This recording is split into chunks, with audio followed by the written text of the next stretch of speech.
Pulse बढ़ जाएगी। ठीक है, जैसे जैसे आगे पीछे मिक्स होकर के बैठना ठीक नहीं है। और एक दोनों तरफ 10 बैठ जाइए, बीच में 22 बैठ जाइए। बीच वाले में एक पे 4 बैठ सकते हैं, इसलिए और वो मैक्सिमम एडजस्ट करके उसको सीखेंगे।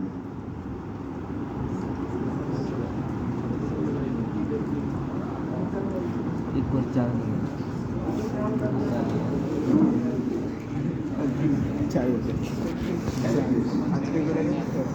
हम लोग मैट्रिक्स से देख रहा था सेरेब्रल कॉर्टेक्स का सेरेब्रल स्फीयर का जो मैट्रिक्स था, आउटर मैट्रिक्स हो गया grey matter, original matrix white matter.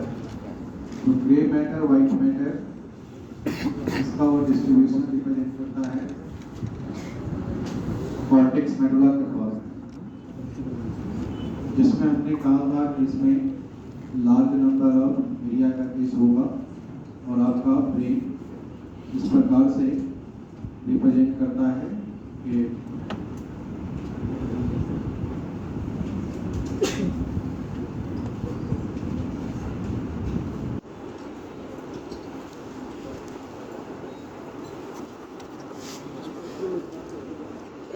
इसमें ये डिफरेंट लोड देखा जाता है। इसमें आपका फ्रंटल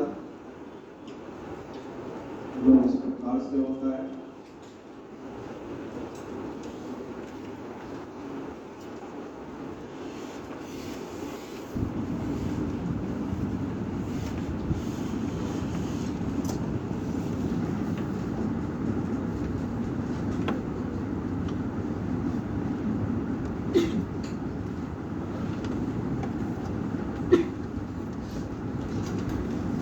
आपके टोटल 4 लोब जो होता है उसमें frontal lobe, parietal lobe, temporal lobe, occipital lobe, ये सेरेब्रल हेमिस्फीयर का 4 लोब रिप्रेजेंट करता है। और ये सारे लोब में किसी न किसी प्रकार का एरिया का लोकेशन रिप्रेजेंट करेगा। जैसे ये आपको देखा जाता है मोटर एरिया, ऐसे ही मोटर एरिया को रिप्रेजेंट करता। ये होता है प्री मोटर एरिया, ये आपको ब्रोकास एरिया को रिप्रेजेंट करता है, सेंसरी सोमैस्टेटिक एरिया को रिप्रेजेंट करता। इसके बेस पे कहा जाता है ये होता है ब्रोकास एरिया, यहाँ पे ये प्रेजेंट होता है वर्निस एरिया। तो इसी के डिस्ट्रीब्यूशन के आधार पे सारे लोब का फंक्शन रिप्रेजेंट करता है। जो वर्निस एरिया होता है पाया जाता है टेम्पोरल लोब में, ओवरलैप करता पैराइटल लोब से। उसी तरह से गैस्ट्रेटरी एरिया होता है वो आपको प्रेजेंट होता है पैराइटल लोब में। विजुअल कॉर्टेक्स जिसको कहते हैं, विजुअल एरिया ये ऑसिपिटल लोब में पाया जाता, और फैक्ट्री एरिया ये आपको टेम्पोरल लोब में पाया जाता है। राइटिंग ड्रिंकिंग एरिया जो होता है उसको फ्रंटल लोब में पाया जाता है। इंटेलिजेंसी एरिया जो होता है टेम्पोरल लोब में पाया जाता है। इस तरह से ये डिफरेंट टाइप्स का एरिया होता है। एकॉस्टिक एरिया अगर कहा जाएगा तो टेम्पोरल लोब में पाया जाता है। तो ये इस तरह से आपके सेरेब्रल हेमिस्फीयर में जो ये डिफरेंट एरिया होता है उसका डिस्ट्रीब्यूशन शो करता है। यानी आपको ये सेरेब्रल कॉर्टेक्स में सेरेब्रल कॉर्टेक्स का जो डिफरेंट एरिया है, फोल्ड है, वो आपको इसमें रिप्रेजेंट करता है। तो उसमें क्या हुआ कि 4 लोब जो होता है उसका सेपरेशन कौन करता है, इसके सेपरेशन का काम किया। एक तो यहाँ पर ये हो गया फिशर, एक फिशर ये हो गया और एक फिशर ये हो गया। 3 फिशर होता है जो टोटल 4 लोब को बनाने का काम करता है। इसको कहते हैं सिल्वियन फिशर। सिल्वियन फिशर जो होगा ये लैटरल फिशर को रिप्रेजेंट करता है। लैटरल फिशर मतलब हो गया सिल्वियन फिशर, जो temporal lobe and frontal parietal को सेपरेट करने का काम करता है। एक होता है रोलैंडिक फिशर। रोलैंडिक फिशर जो रिप्रेजेंट करेगा ये आपको देखा जाता है सेंट्रल फिशर। इसको सेंट्रल फिशर कहते हैं, मतलब फ्रंटल लोब और पैराइटल लोब को सेपरेट करने का काम करता है रोलैंडिक फिशर। और ये होता है पेराइटो ऑसिपिटल। पेराइटो ऑसिपिटल फिशर को पोस्टेरियर फिशर कहते हैं। तो ये पोस्टेरियर फिशर आपको इस प्रकार का देखा जाता है। ये 3 फिशर मिलकर के 4 आपको लोब बनाता है ब्रेन का, जिसमें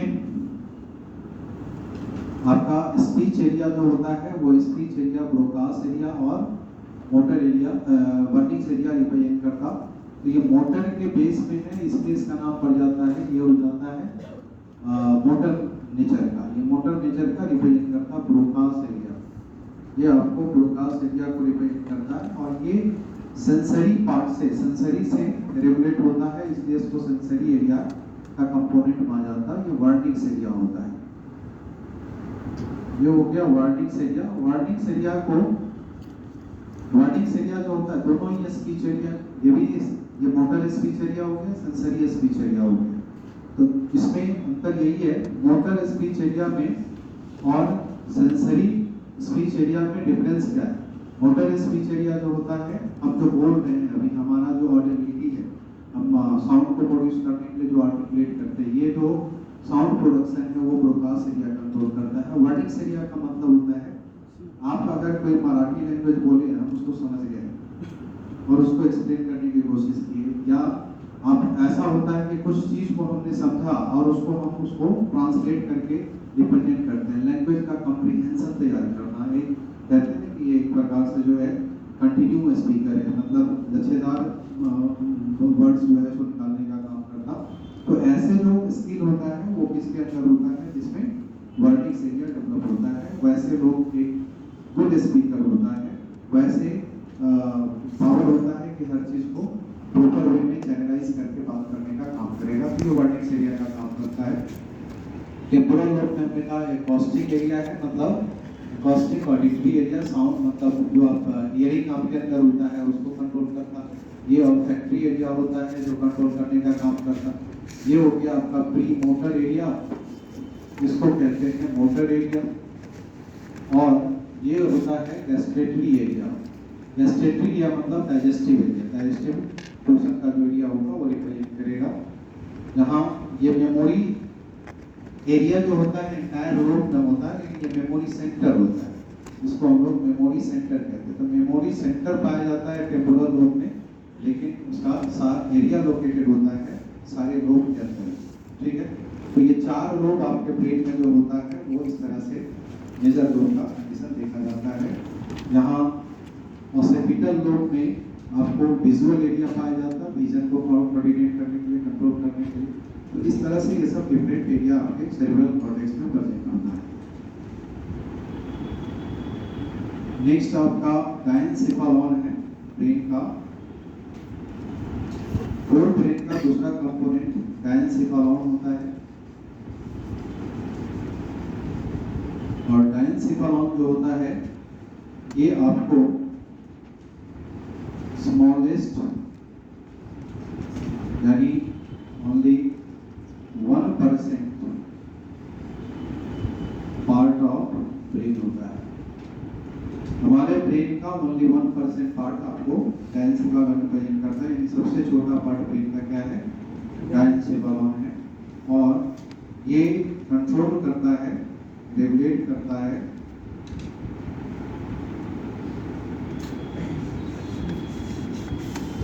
vital metabolic function. Vital metabolic function जो हमारी लाइफ का होता है उसको कंट्रोल करने का काम डायनसेफालॉन करता है। इस डायनसेफालॉन का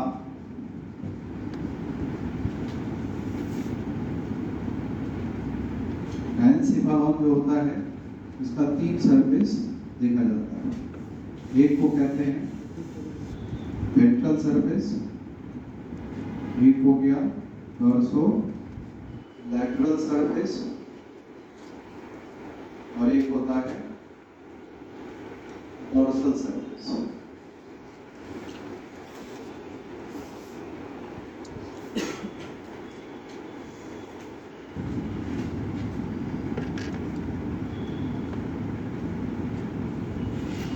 जो डोर्सल सरफेस होता है इसको बोला जाता है एपिथैलेमस। ये एपिथैलेमस को रिप्रेजेंट करता है। यानी ये जो एपिथैलेमस होगा ये आपका रूफ कहलाता है, roof of third floor, third ventricle. Third ventricle का रूफ रिप्रेजेंट करता है। तो ये रूफ बनाने का काम करता है, ये बेस बनाने का काम करता है। तो यहाँ पर इस तरह से जहाँ इसके जो पोर्शन होता है उसमें देखा जाता है it's interior part is non nervous, non nervous and vascular fold with pia mater। इसे कहा जाता है anterior choroid plexus। आपने देखा था कि एक तरफ जो है हमने फोल्ड दिखाया था इस प्रकार से, ऐसे ये वेस्कुलर फोल्ड होता है। उस वेस्कुलर फोल्ड को नॉन नर्वस मतलब न्यूरल पार्ट नहीं है लेकिन वेस्कुलर है और वो पाया मैटर से फ्यूज करके रहता है, उसी को क्रोइड प्लेक्सस कहा जाता है, जो कि सीएसएफ प्रोड्यूस करने का काम करता है। इसी एपिथैलेमस से पिनियल स्टॉक लगता है और उससे पिनियल बॉडी का अटैचमेंट देखा जाता है। ठीक है, मतलब अगर आप इसको पिक्चराइज करना चाहते हो तो इस तरह से कर सकते हो। ये आपका डायनसिफालॉन, ये आपके ऑप्टिक थैलेमी है। इस ऑप्टिक थैलेमी का अटैचमेंट डायनसिफालॉन के मेजर पोर्शन से ये हिप्पोकैम्पल कमिसर और मेडियन कमिसर के द्वारा किया जाता है। ये हिप्पोकैम्पल कमिसर एंड मेडियन कमिसर जो होता है इसको अटैच करने का काम करता है। इस ये जो पोर्शन है इसी में इंटीरियर पोर्शन जो होता है इसका वो आपको क्या करता है, इस तरह से फोल्डेड होता है।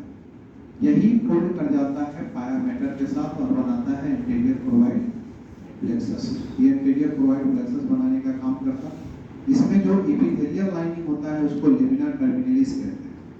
इसके एपिथेलियल लाइनिंग को लेमिना टर्मिनलिस कहा जाता है। जो इस तरह से इसके अंदर में इसका लाइनिंग एपिथेलियम का शो करता है, उसको लेमिना टर्मिनलिस कहते हैं। इस कैविटी को थर्ड वेंट्रिकल यानी डायोसिन कहते हैं। ये होता है डायोसिन। अब इसमें क्या होता है कि ये जो पोर्शन है एपिथैलेमस का, इस एपिथैलेमस से ऐसे पिनियल स्टॉक लगता है और इस पिनियल स्टॉक से लगा रहता है पिनियल बॉडी। ये पिनियल बॉडी का एग्जिस्टेंस देखा जाता है। यहाँ पे क्या होता है, ये हो गया फ्लोर पोर्शन जिसको हाइपोथैलेमस कहते हैं, और इस हाइपोथैलेमस से इनफंडिबुलम जो होता है वो इस तरह से एक्सटेंड करता है। इस इनफंडिबुलम से लगा होता है पिट्यूटरी। तो ये पिट्यूटरी का अटैचमेंट हाइपोथैलेमस से हो जाता है। इस प्रकार से हाइपोथैलेमस से पिट्यूटरी का अटैचमेंट होगा और यहाँ से निकलता है इसी जो ऑप्टिक थैलेमी है उसके बेस से निकलता है ऑप्टिक नर्व, और ऑप्टिक नर्व यहाँ से निकल करके in front of the pineal body जाकर के ऑप्टिक काइस्मा बना देता है। जिसमें ऑप्टिक काइस्मा बनेगा उसका बाइनोकुलर विजन होता है। मतलब हमें बाइनोकुलर विजन है तो हमारा ऑप्टिक काइस्मा का फॉर्मेशन होता है। कैटल्स के केस में मोनोनोकुलर विजन है, यानी लैटरल आई है। जिसमें भी लैटरल आई होता है मोनोनोकुलर विजन पाया जाता है। तो उसमें मोनोनोकुलर विजन है, उसमें ऑप्टिक काइस्मा का फॉर्मेशन नहीं होता है।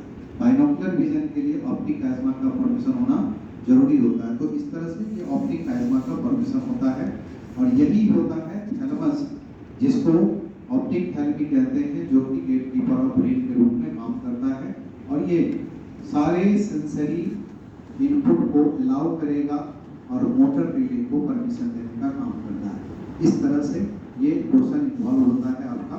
तो ऐसा देखा जाता है। अब यहाँ पर हाइपोथैलेमस का दो हाइपोथैलेमिक फॉर्क यहाँ से निकलता है और ये हाइपोथैलेमिक फॉर्क आकर के लोअर पोर्शन ऑफ हाइपोथैलेमस में जाकर के इस तरह से बल्ज कर जाता है और ये बल्ज करके आलमोंड के जैसा बना देता है। Almond like bulge of neuron बना देता है। इसको क्या कहते हैं, एमिगडेला। ये एमिगडेला रिप्रेजेंट करता है जो हमारा इमोशंस पे कंट्रोल लाने का काम करता है या इमोशंस को एक्सप्रेस करने का काम करता है। जाता है, ये एमिगडाला की कंडीशन को रिप्रेजेंट करता है। तो हाइपोथैलेमिक न्यूरॉन आकर के फ्यूज करके और इस फ्यूजन पॉइंट पे जाकर के ये बल्ज करके बना दिया एमिगडाला। तो इस तरह से ये एमिगडाला का जो केस देखा जाता है वो इस तरह से आपको रिप्रेजेंट करेगा। Almond like bulging of neuron का ये पोर्शन जो होता है ये आपको कहलाता है एमिगडाला। ठीक है, तो इस तरह से देखा जाता है। ये पोर्शन सेरिब्रल कॉर्टेक्स के साथ जब फ्यूज कर जाता है तो वो पोर्शन आपको कहलाता है लिम्बिक सिस्टम, जिसको इमोशनल ब्रेन कहा जाता है। वो लिम्बिक सिस्टम बनाएगा, मतलब ये पोर्शन, इसको छोड़ दीजिए, ये पोर्शन मतलब एनसेफेलम का पोर्शन न्यूक्लियाई पोर्शन जाएगा। ये न्यूक्लियाई पोर्शन ऐसे और इसका फोर ब्रेन का न्यूक्लियाई पोर्शन जो होगा वो मिल करके बना देता है क्या लिम्बिक सिस्टम, जिसको हम लोग कह देते हैं इमोशनल ब्रेन। तो इस तरह से ये आपको डायनसेफेलम के सारे कंपोनेंट इसमें मिलता है। यानी ये पिनियल बॉडी आपको दिखा जाता है और इस पिनियल बॉडी का अटैचमेंट कौन दे रहा है? पिनियल स्टॉक देता है। पिनियल स्टॉक से लगा रहेगा पिनियल बॉडी। ये पोर्शन क्या हो गया? एपिथैलेमस, इसको कह दिया एपिथैलेमस। और ये जो फोल्ड है इसको हम कह देते हैं क्या? Anterior choroid plexus. ये एंटीरियर कोरोइड प्लेक्सस हो जाता है। इसको कहा जाता है ऑप्टिक थैलेमी। ऑप्टिक थैलेमी यानी थैलेमस। ठीक है, ये थैलेमस को रिप्रेजेंट करता है। और यहाँ पे ये जो स्वेलिंग कहा उसको हमने क्या नाम दिया? एमिगडाला। ये एमिगडाला को रिप्रेजेंट करता है। ये हाइपोथैलेमिक फॉर्म रिप्रेजेंट करता है, हाइपोथैलेमिक फॉर्म ये रिप्रेजेंट करता। ये आपको हाइपोथैलेमस को रिप्रेजेंट करता। और हाइपोथैलेमस से एक स्टॉक निकलता है, जिस स्टॉक को कहते हैं इन्फंटिबुलम। इन्फंटिबुलम को ही पिनियल स्टॉक बोला जाता है, पिट्यूटरी स्टॉक बोलते हैं। इन्फंटिबुलम पिट्यूटरी स्टॉक, और ये आपको रिप्रेजेंट करता है पिट्यूटरी को। तो ये पिट्यूटरी को रिप्रेजेंट करता। और इधर से ये आया ऑप्टिक नर्व। ये ऑप्टिक नर्व ऑप्टिक थैलेमस से निकला और in front of the pituitary जाकर क्रॉस कर गया, जिसको कह दिया ऑप्टिक डायजा। ये ऑप्टिक डायजा का एक केस आपको देखा जाता है, समझ गए? तो इस तरह से ये सारे पोर्शन हैं। और इसके अटैचमेंट के लिए एवेक्युलर कमीशन, मीडियन कमीशन, इस सब तरह का उसको अटैचमेंट देने का काम करता है। तो डायनसेफेलम एक छोटा सा पार्ट है जिसमें ये सारे वाइटल कंपोनेंट पाया जाता है। तो हमने यहाँ पर जो कहा कि ये एपिथैलेमस जो होता है रूफ पोर्शन को शो कर रहा है, हाइपोथैलेमस फ्लोर पोर्शन को शो कर रहा है। इस प्रकार से उसका फॉर्म रिप्रेजेंट करता है। और यही एंटीरियर पोर्शन यूज करके इंटरवाइड प्रोवाइड प्लेक्सस को इंटीरियर प्रोवाइड प्लेक्सस का फॉर्मेशन किया। तो आप एपिथैलेमस का जो केस है वो आप कह सकते हो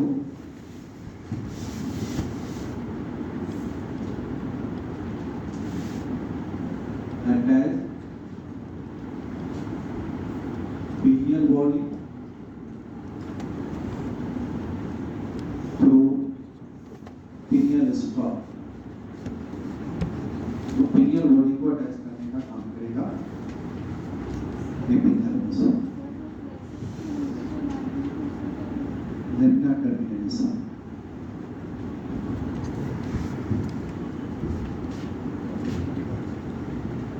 ये होता है लेमिना टर्मिनस। ये एपिथेलियल लाइन। तो डॉर्सोलेटरल सरफेस जो हो गया इसको हम लोग कह देते हैं थैलेमस यानी ऑप्टिक थैलेमस। ये थैलेमस आपको लार्जेस्ट पार्ट, लार्जेस्ट मतलब 80% ऑफ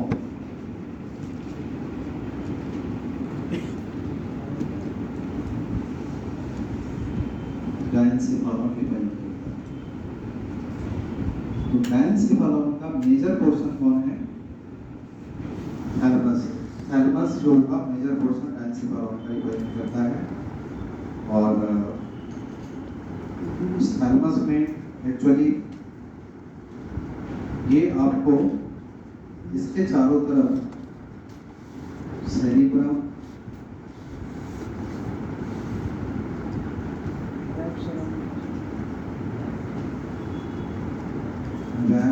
अराउंड इट, यानी सेरिब्रम जो होता है इसको सराउंड करके रखने का काम करता है, सेरिब्रम इसको रैप करके रखने का काम करता है थैलेमस में।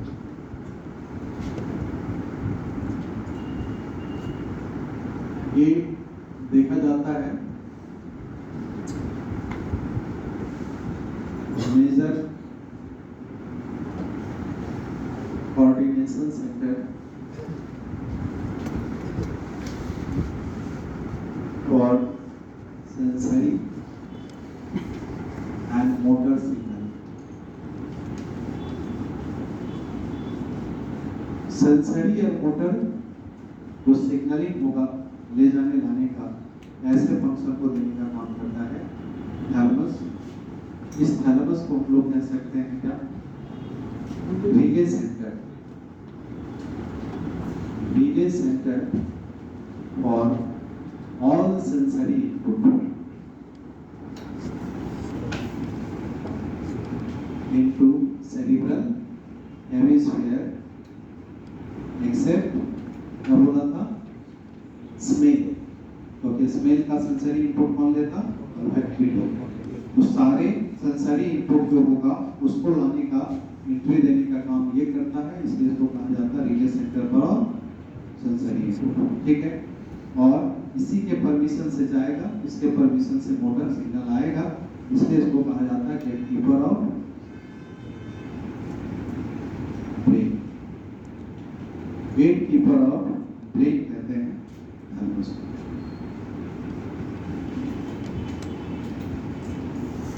ठीक है,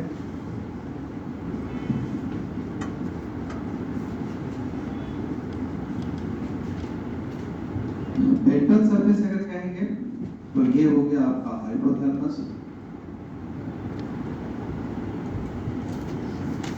हाइपोथैलेमस जो होता है ये आपको फ्लोर कहलाएगा, फ्लोर कहिए या बेस ऑफ थर्ड वेंट्रिकल।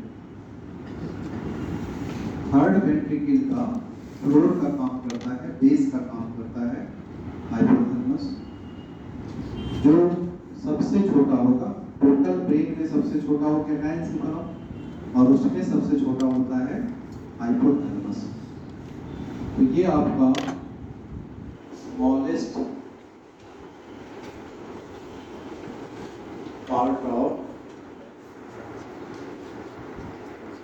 डायंसिफेरॉन भी कह सकते हैं और ब्रेन भी कहते हैं। यानी overall about the part of the brain अगर कहा जाएगा तो सबसे छोटा पार्ट किसको कहेंगे, हाइपोथैलेमस। ठीक है, तो हाइपोथैलेमस स्मॉलेस्ट पार्ट है एंटायरली। ये आपको ओनली 4 ग्राम का होता है। स्मॉलेस्ट कहने का मतलब यहाँ पर कि ओनली 4 ग्राम का होगा, या कह सकते हैं 1/300 पार्ट ऑफ ब्रेन कह सकते हैं। ब्रेन का टोटल पार्ट का 1/300 पोर्शन ओनली रिप्रेजेंट करता है ये, इसलिए इसको स्मॉलेस्ट पार्ट कहते हैं। ये एक प्रकार का न्यूरल एंड वेस्कुलर दोनों तरह के कंपोनेंट रिप्रेजेंट करता है। तो न्यूरल वेस्कुलर टाइप का ये फॉर्म रिप्रेजेंट करता है जिसमें प्रोडक्टिव नेचर देखा जाता है, इसमें एक्चुअली प्रोडक्टिव फीचर प्रेजेंट होता है। तो हम लोग इसको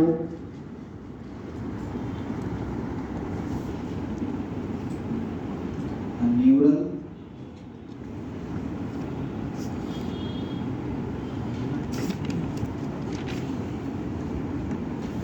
and highly vascular portion of brain. Brain में सबसे अधिक ब्लड सप्लाई इसी पोर्शन में होता है, highly vascular muscular portion represent करेगा। तो ये मेन रीजन होता है वाइटल कोऑर्डिनेशन के लिए, मेटाबॉलिक कोऑर्डिनेशन के लिए। ऐसा होने के कारण इसमें लार्ज नंबर ऑफ न्यूक्लियाई पाया जाता है। इस तरह का सिचुएशन होने के कारण consisting large number of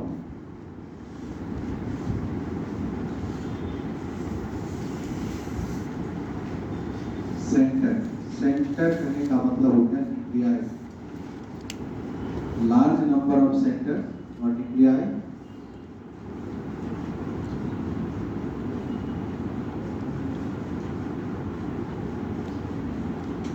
which control, जो कि किसी न किसी फंक्शन को कंट्रोल करने का काम करेगा। ये ऐसा सेंटर होगा, ऐसा न्यूक्लियाई होगा जो किसी न किसी फंक्शन को कंट्रोल करने का। अब ये कंट्रोल करने के लिए दो तरह का देखा जाता है, एक होता है स्ट्रक्चरल न्यूक्लियाई और एक मतलब इसमें कह सकते हैं प्रोडक्टिव न्यूक्लियाई और एक फिजिकल न्यूक्लियाई, यानी स्ट्रक्चरल न्यूक्लियाई। तो वो दो तरह का देखा जाता है। प्रोडक्टिव न्यूक्लियाई का फॉर्म हो गया जो रिप्रेजेंट करता है हाइपोथैलेमिक, सुप्राकाइस्मेटिक, हाइपोथैलेमिक, सुप्राऑप्टिक, पारावेंट्रिकुलर न्यूक्लियाई। इस तरह के सब कैटेगरी देखा जाता है। उतना उस समय दिया नहीं है, तो हम सिर्फ मेन इसका जो एनसीईआरटी का उद्देश्य है उसको इसमें इंक्लूड करके बता दे रहे हैं। फिगर बनवाया हो क्या, बना रहे हो? बना लिया।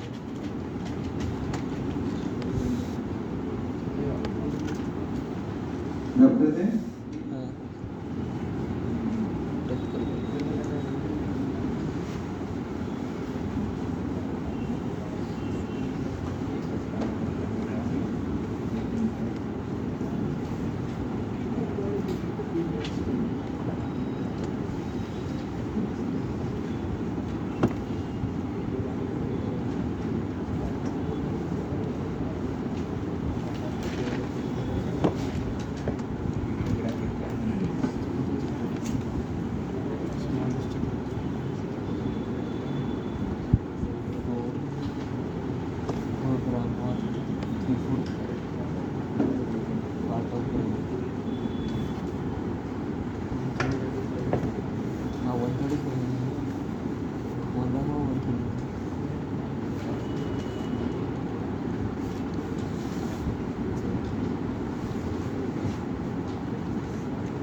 तो आपको प्रोडक्टिव न्यूक्लियाई के केस में जो आपको जैसे एनसीईआरटी में लिखा होगा collection of large number of neurosecretory cells, ये न्यूरोसेक्रेटरी सेल्स वाले जो न्यूक्लियाई होता है वो न्यूक्लियाई आइदर पारावेंट्रिकुलर न्यूक्लियाई होगा, सुप्राऑप्टिक न्यूक्लियाई होगा। हम इसे ओवरऑल हाइपोथैलेमिक न्यूक्लियाई कहते हैं। हाइपोथैलेमिक प्रोडक्टिव न्यूक्लियाई जो प्रोड्यूस करने का काम करता है hypothalamic hormone, producing hypothalamic hormone. और ये हाइपोथैलेमिक हार्मोन जो रेगुलेट करता है किसको? पिट्यूटरी। इसका काम है ये एक्चुअली रेगुलेट करेगा the function of pituitary. Pituitary के फंक्शन को रेगुलेट करना इस हाइपोथैलेमिक हार्मोन का फीचर है। ठीक है, तो एक न्यूक्लियाई होगा हाइपोथैलेमिक प्रोडक्टिव न्यूक्लियाई जो हाइपोथैलेमिक हार्मोन प्रोड्यूस करके ये पिट्यूटरी के फंक्शन को कमांड करता है। फिजिकल न्यूक्लियाई का वेराइटीज बहुत सारा है, तो ये डिफरेंट टाइप का जो हो सकता है, जैसे थर्मो रेगुलेटरी सेंटर के रूप में काम करेगा। फिजिकल इम्प्लाई जो होता है इस नाम से जाना जाता है, थर्मो रेगुलेटरी सेंटर कर सकते हैं, ऑस्मो रेगुलेटरी सेंटर कर सकते हैं, एपेटाइट एंड हंगर सेंटर कर सकते हैं। इसका सेंटर रिप्रेजेंट करता है, जैसे एनसीईआरटी में लिखा होगा, ये सेंटर होगा urge for eating and drinking. वहां पे ईटिंग एंड ड्रिंकिंग करके लिखा होगा। तो ईटिंग एंड ड्रिंकिंग, ईटिंग मतलब यहाँ पर हो गया हंगर, ड्रिंकिंग मतलब हो गया, ये सॉरी ईटिंग हो गया एपेटाइट और हंगर हो गया आपको ड्रिंकिंग, ठीक है। तो इस तरह से जो एनसीईआरटी का सेंटेंस का मीनिंग है उसका सेंस होता है एपेटाइट एंड हंगर सेंटर, ठीक है। इस तरह से ये आपका सेटाइट सेंटर कहलाता है। सेटाइट सेंटर का मतलब हो गया सेटिस्फैक्शन सेंटर, ठीक है। यहाँ पर आपको स्वेटिंग बॉडी में होना, स्लीपिंग आना, फैटिग होना, ये सभी का कंट्रोल ये करता है। यानी इसे स्वेटिंग सेंटर कह सकते हो, फैटिग सेंटर कह सकते हो, एंड स्लीपिंग सेंटर कह सकते हो। ये सभी सेंटर के नाम से हाइपोथैलेमस रिप्रेजेंट करता है। किसी से प्यार और नफरत होता है तो इसी के कारण होता है, यानी इसे हम हेट एंड लव सेंटर कहते हैं। हेट एंड लव सेंटर के रूप में रिप्रेजेंट करेगा। ये आपको एक्चुअली स्पेसिस का जो बिहेवियर होता है उस बिहेवियर को ऑर्गेनाइज करने का, डेवलप करने का काम करता है। Species behaviour centre. Species behaviour, जैसे स्पेसिस बिहेवियर का मतलब जैसे आपको मिलेगा feeding, feeling, biting and mating. हर एनिमल में ये नेचर होता है कि सबका फीडिंग का वे अलग होता है, सभी का फील करने का वे अलग होता है, फाइट करने का वे अलग होता है, मेटिंग का वे अलग होता है।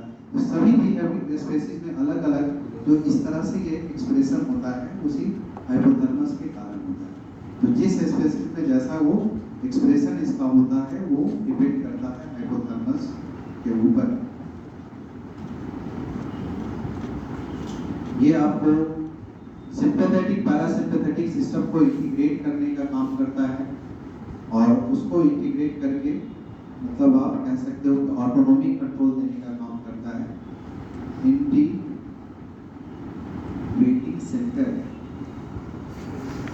Of sympathetic nervous system and parasympathetic nervous system, यानी सिंपैथेटिक एंड पैरासिम्पैथेटिक सिग्नल को इंटीग्रेट करेगा और उसके आधार पे विसरल फंक्शन को कोऑर्डिनेट करने का काम करता है। इनडायरेक्टली ये आपका हार्ट रेट और ब्रीदिंग रेट जो होता है उसको अफेक्ट करने का काम करता है। Regulatory function of heart rate and breathing rate. Heart rate, breathing rate जो होगा उसका रेगुलेटरी फंक्शन जो होता है उसको सेट करने का काम करता है। इस तरह से ये सब डिफरेंट टाइप्स का एक्टिविटीज है जो आपको हाइपोथैलेमस के द्वारा कंट्रोल किया जाता है। तो मेजॉरिटी ऑफ जो वाइटल फंक्शन हमारे बॉडी का है उसको कंट्रोल करता है। आपके बॉडी में प्रोटीन, लिपिड, कार्बोहाइड्रेट जैसे मेटाबॉलिज्म का जो होता है, कोई किसी को प्रोटीन पसंद नहीं आता है, किसी को कार्बोहाइड्रेट पसंद नहीं आता है, किसी को लिपिड पसंद नहीं आता है। वो जो डिजायर में डिफरेंस आएगा वो यही हाइपोथैलेमस से आएगा। इसका जो न्यूक्लियाई होगा उसके सिग्नल के आधार पे ही वो लाइक एंड डिसलाइक का कंडीशन जो है वो उसका अर्ज आता है। तो ये हाइपोथैलेमस इस तरह के फंक्शन को देने का काम करेगा, ठीक है।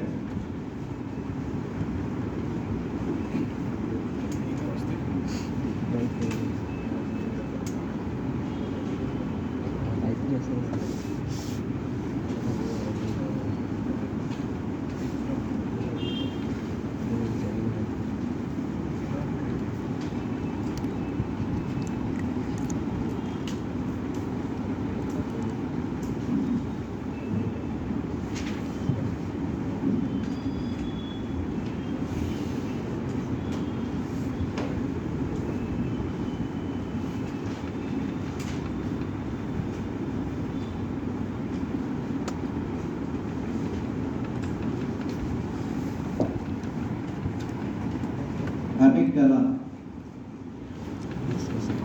ये अभी आपने देखा कि ये आलमंड के जैसा बल्ज है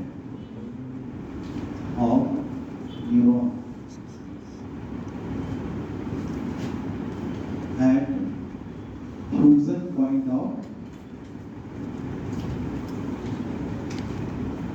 हाइपोथैलेमिक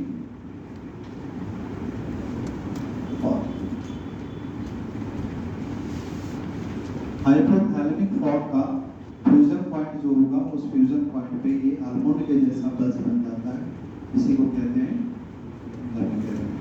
ठीक है, ये इसका फंक्शन अगर बोला जाएगा तो रेगुलेट करता है इमोशनल बिहेवियर को,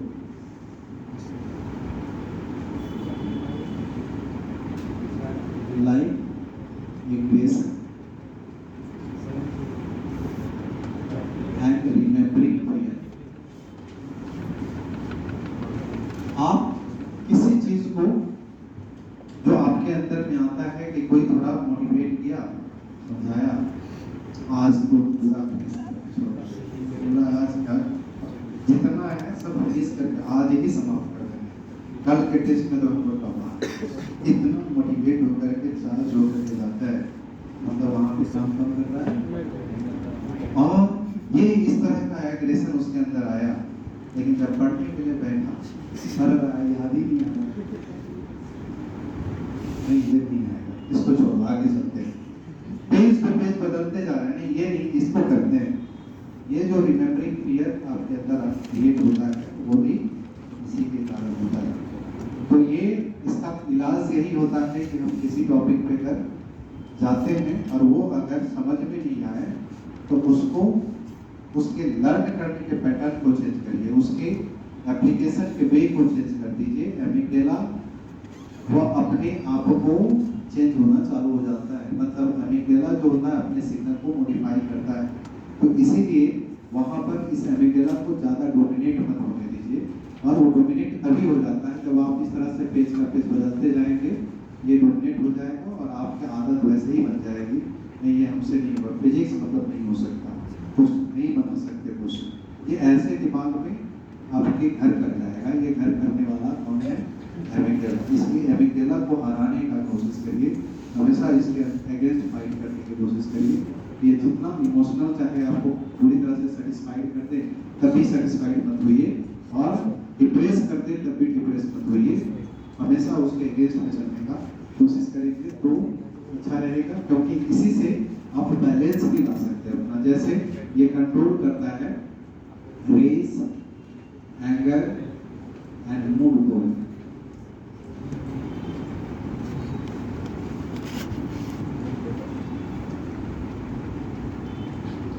इसको कंट्रोल करने का काम करता है। तो आपके अंदर में रेज, एंगर, मूड जो होगा उसको कंट्रोल एमिगडाला करता है। तो इसीलिए यहाँ पे आप इसी को चेंज करके अपने हैबिट को बदल सकते हैं, जिस तरह से आप बनना चाहेंगे वो बन सकते हैं। अगर इसके अकॉर्डिंग आप चलते गए तो फिर आप अपने आप को मॉडिफाई नहीं कर पाएंगे और ये डोमिनेट हो जाएगा।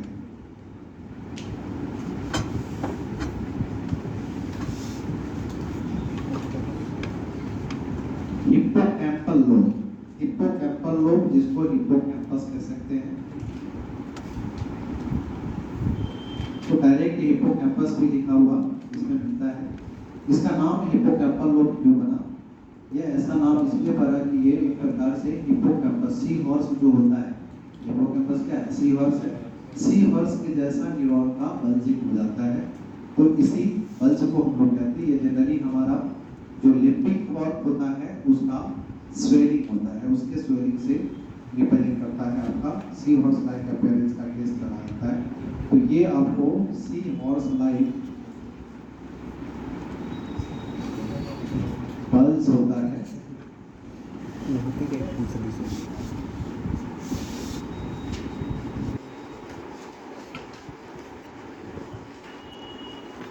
सी हॉर्स लाइक पल्स आप न्यूरॉन कह सकते हैं, यानी इसको आप ये कह सकते हैं एक प्रकार का स्वेलिंग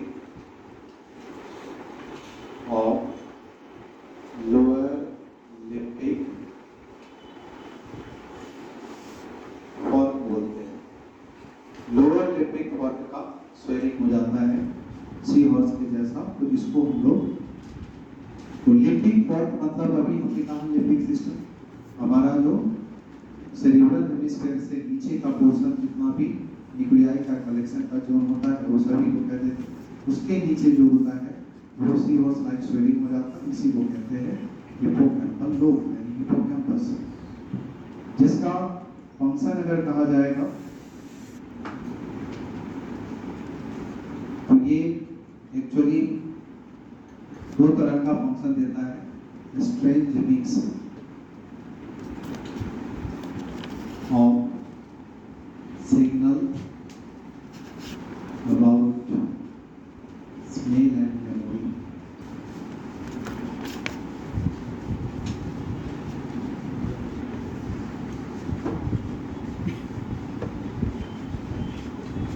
ये ट्रांसफॉर्म करेगा transformation of informations from short-term memory to long-term memory during learning।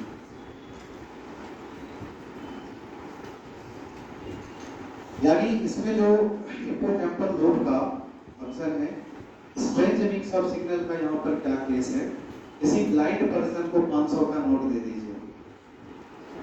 जब उसको 500 का नोट दीजिएगा तो हाथ में लेने के बाद पहले क्या करेगा, ऐसे करेगा टच, और ये ऐसे ऐसे करेगा ना, कहाँ पे जहाँ नंबर लिखा रहता है ऐसे ऐसे करता है।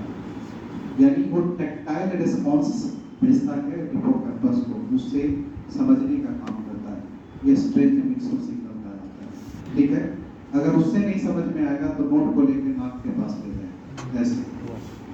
ये ऑल्फैक्टरी मिक्स करने का काम करता अपने मेमोरी से, इस स्मेल का सिग्नल हमें किस नोट का मिला था, तो ऐसा वो ट्रेनिंग रहता है उसका। उस ऑल्फैक्शन के आधार पे वो अपने सिग्नल को मिक्स करता और उससे ये आइडेंटिफाई करता है कि 500 का नोट है, 2000 का नोट है, 100 का नोट है।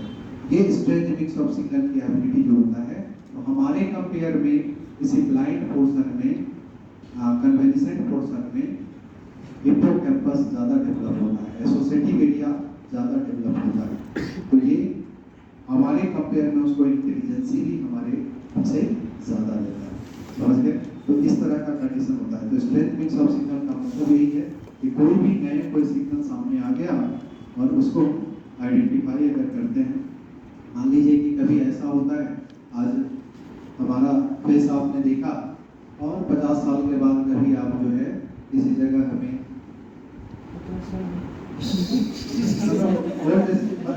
आपके हॉस्पिटल में चले जाए, अब आपके हॉस्पिटल में जाने के बाद मैं लास्ट स्टेज पे रहूंगा तो कुछ मैच करेगा, भाई ये तो वही हीरो है जो अभी लास्ट स्टेज में आ गया है। वो तो मिक्स होगा सिग्नल, मतलब कोई ऐसी एक्टिविटीज आप पाओ हमारा दिख जाएगा, तो उसके आधार पे आइडेंटिफाई करोगे कि यही है। ये वो सिग्नल का कंडीशन आता है, हिप्पोकैम्पस देखने का काम। तो ऐसे काम करता है। अभी हमने कहा था लास्ट क्लास में भी ये बताया था कि आपके इंफॉर्मेशन जो पढ़ते हो, तो पढ़ते हो आपको मैक्सिमम चीज जो होता है एमिगडाला से रिफ्लेक्ट कर जाता है। मतलब जो सिग्नल इनपुट जाता है या थैलेमस जो है आपको इनपुट दिया, तो वो इनपुट जाने के बाद वो एसोसिएटिव एरिया जो होता है वो डाइवर्स करके भेजता है हिप्पोकैम्पस या एमिगडाला पे, वो डिपेंड करता है इंटेंसिटी पे। तो आपको प्राइमरी मेमोरी, सेकेंडरी मेमोरी, कौन सा मेमोरी चाहिए, उसका थ्रेशोल्ड रेंज जैसा डेवलप करेंगे उसी पे ये काम आता है। तो इसलिए हिप्पोकैम्पस होता है रिपीटेड या sufficient range of threshold stimulus मिल जाता है तो एक बार में डेवलप हो जाएगा। कई बार देखोगे कि कुछ ऐसा चीज होता है जिसको बताया जाए और वो आपको पूरे माइंड में क्रिस्टल क्लियर भी हो जाता है और इतने अच्छे से आपके दिमाग में प्रिंट हो जाता है कि लाइफ टाइम याद हो जाता है बिना देखे सुने और प्रैक्टिस किए। इसका मतलब उसका सिग्नल जो है वो पूरी तरह से थ्रेशोल्ड रेंज का आपको मिल गया। तो अगर इसका थ्रेशोल्ड मिला, किसका नहीं मिला, वो आप डिसाइड नहीं कर पाते हो। वो पता कब कर सकता है जब उसका आउटपुट देना होता है।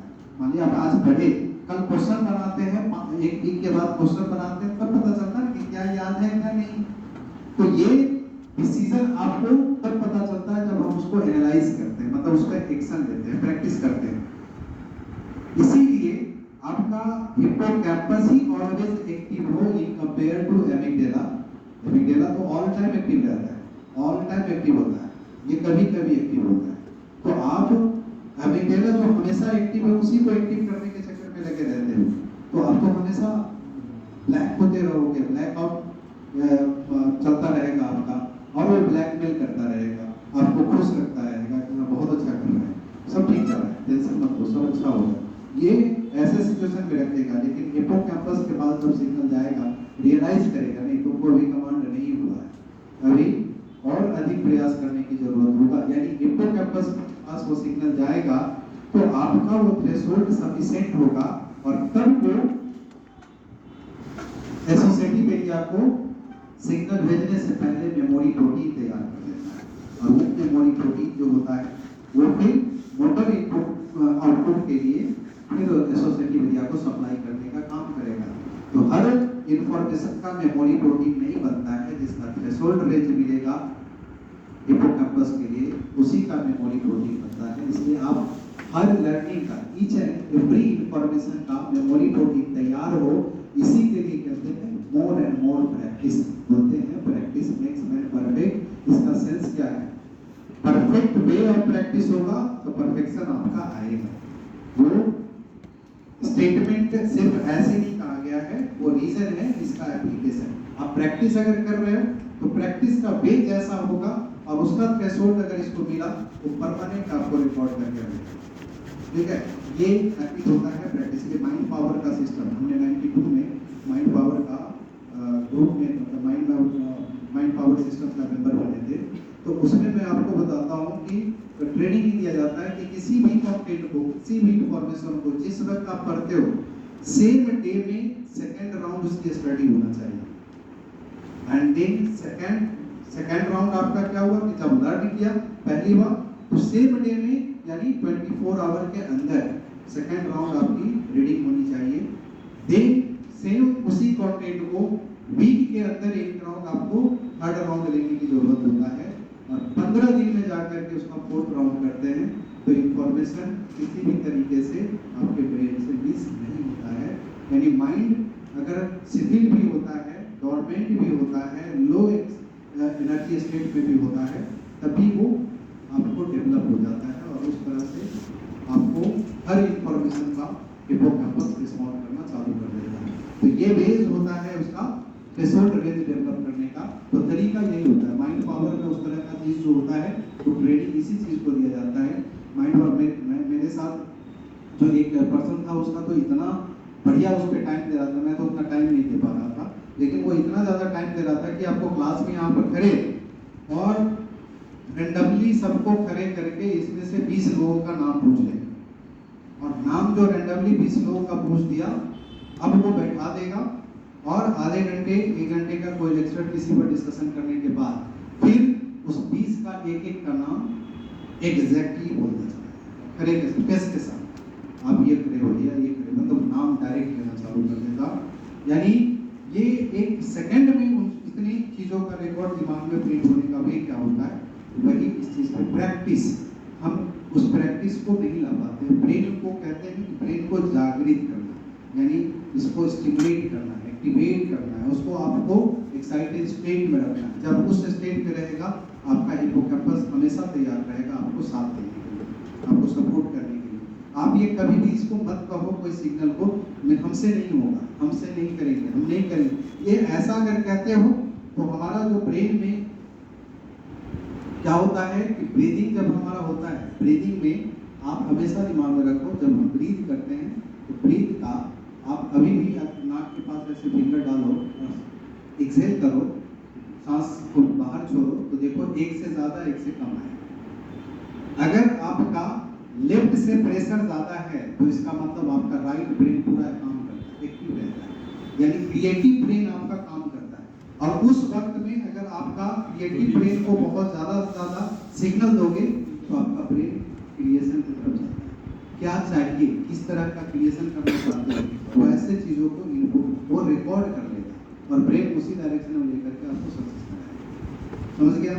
अब अगर राइट एयर ब्रीदिंग है और उस समय राइट ब्रीदिंग का नेजल एक्सेंट हो रहा है और उस समय अगर आप किसी चीज़ को बहुत ज़्यादा रीड कर रहे हो तो आपका एक्टिव कौन सा ब्रेन रहेगा? लेफ्ट। अब ये लेफ्ट का मतलब है इमोशनल पोर्शन ज्यादा एक्टिव रहेगा।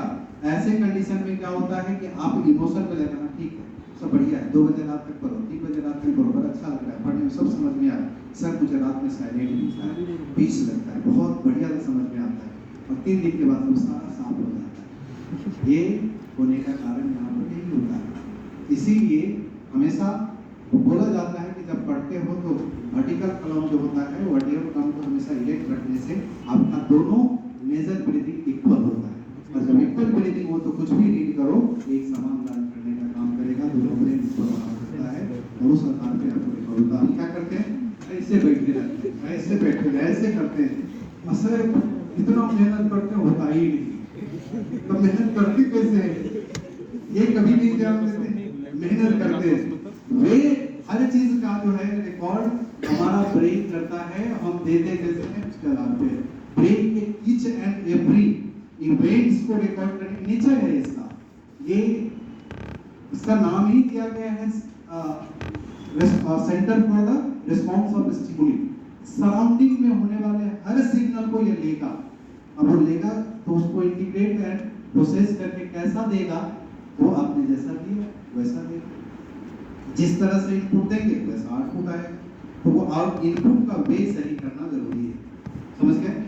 हर एक्टिविटीज का, मान लो कोई भी चीज, कभी कभी बच्चे कहते हैं माइंड डाइवर्ट करता है।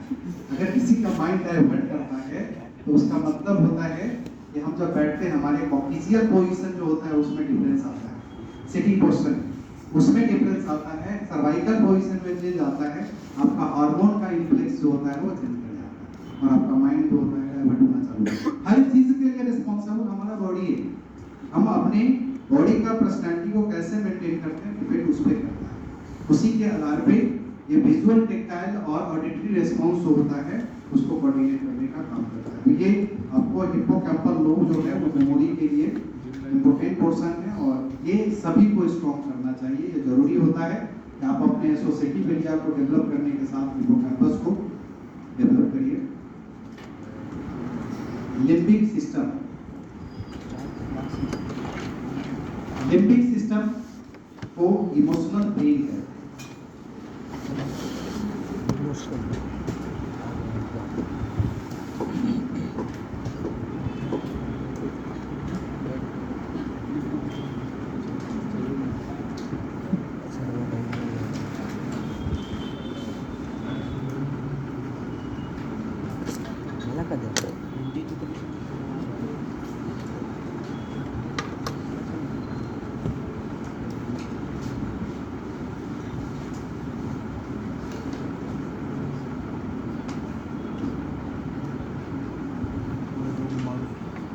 इसी चीज को जो है ना अध्यात्म वाले लोग इस तरह से बोलेगा, अभी हम जो ब्रीदिंग पे ब्रेन का फंक्शन बताया उसको अध्यात्म वाले लोग बोलेगा चंद्र नाड़ी और सूर्य नाड़ी।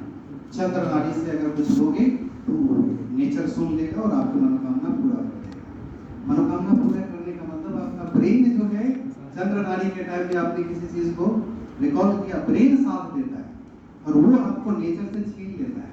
समझा? वो जो अध्यात्म का रिलेशन एक्चुअली ब्रेन के रिलेशन के साथ बोलता है, इस तरह से लोगों को इस तरह से समझाते हैं, लेकिन एक्चुअली होता है ये सूर्य नाड़ी जो होता है वो सूर्य नाड़ी का इफेक्ट होता है, जैसा भी हमने बताया वो इस तरह का होता है, इसलिए वो फुलफिल नहीं हो पाता, मतलब आपका ब्रेन उधर की तरफ कंपेयर नहीं करता।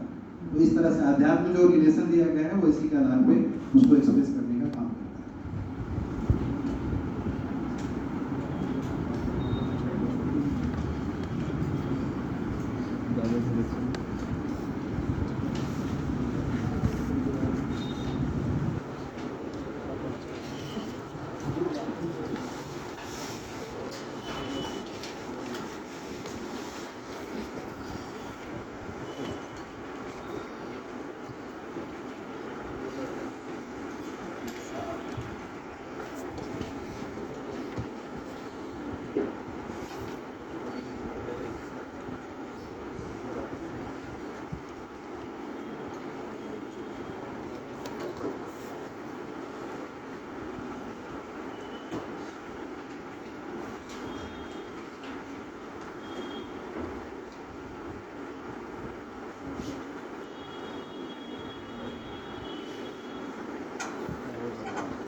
थेरेपी मतलब ये करने के बाद दोनों नेजल फ्लो का जो प्रोसेस होता है, अब जैसे हम लोग कभी बैठ के ऐसे नहीं कर सकते, सीधा हो जाए, और जब वो नेजल फ्लो जब दोनों का एक जैसा आपने फोर्स दे करके किया तो नेजल का ब्रीदिंग जो होता है दोनों का इक्वल मूवमेंट होना चालू हो जाता है। नॉर्मल ब्रेन आपका पीसफुल साइलेंट कूल काम नहीं होता है उस सिचुएशन में पूरी तरह से। आप देखिए कभी हम लोग 10 मिनट के लिए करके देखिए, अभी लगेगा कि आपका लाइफ ट्रांसफॉर्म हो गया पूरी तरह से, लगेगा मैं हूं ही नहीं, बिल्कुल डिफरेंट लगता है। अब लेकिन अब वो आपको कुछ लोग कहेंगे नहीं सर हमको कुछ फर्क ही नहीं पड़ा, किसको नहीं फर्क पड़ेगा, ऐसे बैठा हुआ यही नहीं है, प्रोसेस फॉलो नहीं कर रहा है। जब प्रोसेस नहीं फॉलो करेगा तो उसका डिजाइन उसका बेनिफिट नहीं है। हम कैसे भी कुछ कर रहे हैं तो उससे बड़े तो होता है।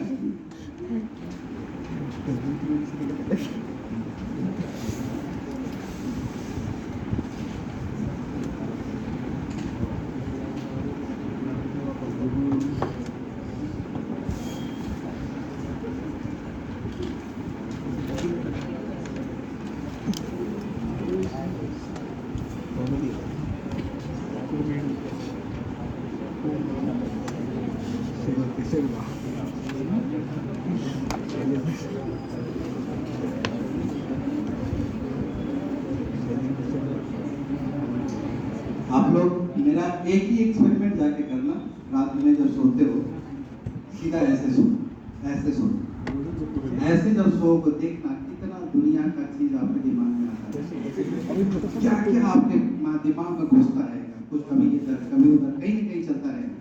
आप ऐसे लेफ्ट में थोड़ा घूम जाइए और देखिए आपका सब थॉट समान लिमिटेड हो जाता है, एक सर्टेन जोन में आप चले जाते हैं, एक ही तरह का चीज आपके दिमाग में है। जैसे लेफ्ट में जाएंगे इस तरह का फीलिंग आना चालू हो जाएगा। राइट में जब जाएंगे तो राइट में जाने के बाद थोड़ा अनईजी या मतलब अनकंफर्टेबल जैसे कंडीशन आपको थोड़ा फील होगा। ग्रेजुअली रात भर सोए रहिए तो अच्छे अच्छे ड्रीम आना चालू हो जाएगा, जो कभी लगेगा कि लाइन टाइगर स्नेक कोई ना कोई पीछा कर रहा है या कोई क्रिमिनल कोई इस तरह। राइट साइड में अगर करते हैं मतलब क्या होगा, ब्लड फ्लो का डायरेक्शन ब्रेन में चेंज हो जाता है और उसी चेंज होने के कारण आपका ब्रेन का एक्टिविटीज भी चेंज हो जाता है।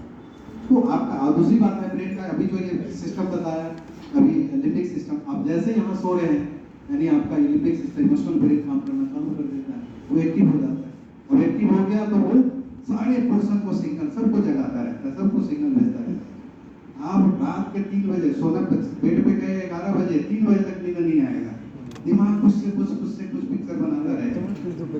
तो मैक्सिमम लोग को देखो ऐसे ही सोने की कोशिश करता है, उसको कभी भी घुमा के ऐसे कर दो थोड़ी देर में फिर ऐसे आ जाता है। तो ऐसा सिचुएशन हो जाता है, वो कभी भी उसका मतलब वो कभी कंफर्ट फील ही नहीं करता, सो करके उठा रहेगा फिर भी ड्रॉजी फील करेगा, नहीं और सोएंगे, फ्रेश नहीं लग रहा है, अनकंफर्टेबल लग रहा है। लेकिन आप लेफ्ट साइड में 4 घंटे सो लो, साउंड स्लीप अगर 4 घंटे का 4 आवर का हो जाएगा तो आप देखिए पूरी तरह से कंफर्ट फील करेंगे, क्योंकि डाइजेशन बहुत बढ़िया होता है, लीवर वेल इफिशिएंट काम करता है उस समय। लेफ्ट साइड में अगर स्लीपिंग है लीवर सबसे ज्यादा एक्टिव रहता है। दूसरी बात है लेफ्ट साइड में होने के बाद आपका ब्रेन का जो सेरिब्रल लेफ्ट सेरिब्रल हेमिस्फीयर पूरा एक्टिव रहता है, पूरा लेफ्ट सेरिब्रल हेमिस्फीयर एक्टिव रहने के कारण आपका चारों लोब जो उसका होता है वो सारे कंपनसेटरी फंक्शन देकर के रिस्टोर करता है और आपको सबकॉन्शियस रिकॉर्ड लाने का काम करता है। जैसे आप कॉन्शियस होते हैं ये पहले से रिकॉर्ड किया रहता है, वो राइट वाले को भी कंपेयर करता है, तुम करो ये सारा काम, ठीक है, तो वो फिर उसको सिग्नल दे देता है। राइट वाले लेफ्ट को नहीं दे सकता, लेफ्ट वाले राइट को दे देता है। इसके कारण जो है वो मजबूर हो जाता है, कल उठेगा और उसके बाद ही सारा काम उस तरह से करना चालू कर देगा। तो ये वे होता है, वो मतलब हर चीज का रेगुलेशन का जो है वो वे होता है। अभी हमने बताया लिम्बिक सिस्टम, ये लिम्बिक सिस्टम एक कॉम्प्लेक्स स्ट्रक्चर है ब्रेन का जो बना हुआ है inner part of cerebral hemisphere. Cerebral hemisphere के इनर पार्ट से बना रहेगा a group of associated deep structure like amygdala, thalamic nuclei, corpus albicans, hippocampal nuclei, इस तरह के बहुत सारे न्यूक्लियाई होते हैं। कॉर्पस एल्बिकेंस कहाँ होता है? ओवरी, ओवरी में भी है, ब्रेन में भी है, समझ गए? ये ब्रेन ओवरी में आपका कॉर्पस लुटियम डिजेनरेट होता है, कब बनता है? और ये कॉर्पस एल्बिगेंस को कहा जाता है कॉर्पस मैमिलियर। कॉर्पस मैमिलियर कहने का मतलब जिस तरह से मैमरी ग्लैंड ये न्यूरोजेनिक रिफ्लेक्स ट्रिगर करने का काम करता है, ठीक उसी प्रकार से ये भी आपको न्यूरोजेनिक रिफ्लेक्स ट्रिगर करके आपके सराउंडिंग में आप सोए हुए हो, कई लोग होता है कि सोया हुआ रहेगा और थोड़ा कहीं भी अगर ऐसे गिर गया तुरंत उसकी आँख खुल जाती है। मतलब क्या है, वो इतना शार्पनेस उसके ब्रेन में रहता है कि इस टच को उतना ही डीप सो के स्लीप करेगा और उतना ही फ्रीक्वेंट वो आपको रिस्पॉन्ड करेगा, यानी उसका कॉर्पस एल्बिगेंस होता है वो ज़्यादा डेवलप होता है। ये अलग अलग न्यूक्लियाई है जो हर पोर्शन का अलग अलग फंक्शन रिप्रेजेंट करता है। ब्रेन इंटायर एक्टिविटीज, किसी का पर्सनालिटी कहीं से आता नहीं, पर्सनालिटी एक्सप्रेस करता है ब्रेन के अलग अलग न्यूक्लियाई के एक्सप्रेशन के ऊपर। कौन सा न्यूक्लियाई आपके अंदर में डेवलप है, आपकी पर्सनालिटी उसी से डोमिनेट करेगा, उसी से एक्सप्रेस करेगा, समझ गए? तो वो इस तरह का देखा जाता है। कई लोग देखोगे कि रहेगा मेल और थोड़ा सा वो चलते समय वो देखोगे उसी प्रकार से चलता रहे। ये क्या होता है, इसका मतलब इसका एक क्या होता है सेप्टम पेलुसिडम, वो सेप्टम पेलुसिडम उसमें डोमिनेटेड होएगा। मतलब हर पार्ट अलग अलग आपके बॉडी के हर पर्सनालिटी के लिए रिस्पांसिबल होता है इसका एक एक न्यूक्लियाई जो आपके अंदर में उस तरह से एक्सप्रेशन देता है। पर्सनालिटी एक्सप्रेशन कुछ नहीं है, ब्रेन का रिफ्लेक्शन है, समझ गए? आपके ब्रेन का रिफ्लेक्शन ही पर्सनालिटी एक्सप्रेशन होता है। ये आपका लिम्बिक सिस्टम कंसर्न होता है ऑटोमेटिक एक्टिविटीज। अभी हमने बताया जिस तरह का जो न्यूक्लियाई डोमिनेट करेगा उसका ऑटोमेटिक एक्सप्रेशन आपके अंदर में आ जाएगा, ये पर्सनालिटी का एक्सप्रेशन देने का काम करेगा। ऑल्फैक्शन से रिलेटेड चीज जो होता है, जो कंसर्न होगा उसको वो डिटेक्ट फास्ट करता है। सेक्सुअल बिहेवियर जो एक्सप्रेस करता है वो आपको इसमें आएगा। इमोशनल एक्सप्रेशन या इमोशनल रिएक्शन का जो एक्सप्रेशन होता है उसको कंट्रोल करने का, देखते हो ना कि कभी कोई डांटता है किसी को, अगर चिल्लाया फादर मदर बच्चे को डांट रहा है कोई फर्क, और कुछ लोगों को पिटाना चालू हुआ बस गंगा जमुना स्टार्ट हो जाता। मतलब वो एक्सप्रेशन, इमोशन का एक्सप्रेशन हर पर्सन में अलग अलग प्रकार का जो चेंज होता है वो कौन कंट्रोल करता है, लिम्बिक सिस्टम, समझ गए? तो इमोशनल रिएक्शन का एक्सप्रेशन देने का काम करता है। यही है जो आपके अंदर मोटिवेशन देने का काम करता है कि जब आपको कहीं किसी तरह का कोई इंफॉर्मेशन मिला और एक अच्छा मोटिवेटर मिला, सुनकर मोटिवेटेड चार्ज हो जाता सही है। ये आपके दिमाग में इस तरह की बात जो है ये आता है वो इसी ब्रेक के कारण, और उस समय आपका ये ब्रेक काम कर रहा होगा तो वो आपको मोटिवेशन देगा। मतलब उसमें मेजर पोर्शन सेरेब्रल हेमिस्फीयर का न्यूक्लियाई इन्वॉल्व हो जाता है। तो हर पोर्शन के लिए अलग अलग वो फंक्शन आपको इन्वॉल्व होता है इसका। एक्चुअली एनसीईआरटी का समरी और ये है वहां पर उसने ही पॉइंट को एक्सप्लेन किया है, इसका बहुत सारा है। वो सिर्फ एनसीईआरटी का जितना फंक्शन दिया है वो दोनों मेन पेज और समरी में मिला करके टोटल फंक्शन है उसको मैंने बताया। Expression of emotional reaction and motivation, ये सभी फंक्शन आपको इमोशनल ब्रेन का शो करता है। क्या हुआ?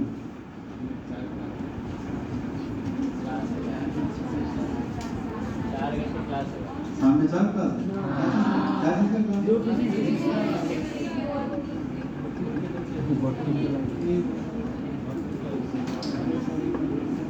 दिक्कत है न्यूरल सिस्टम में बोलने के कारण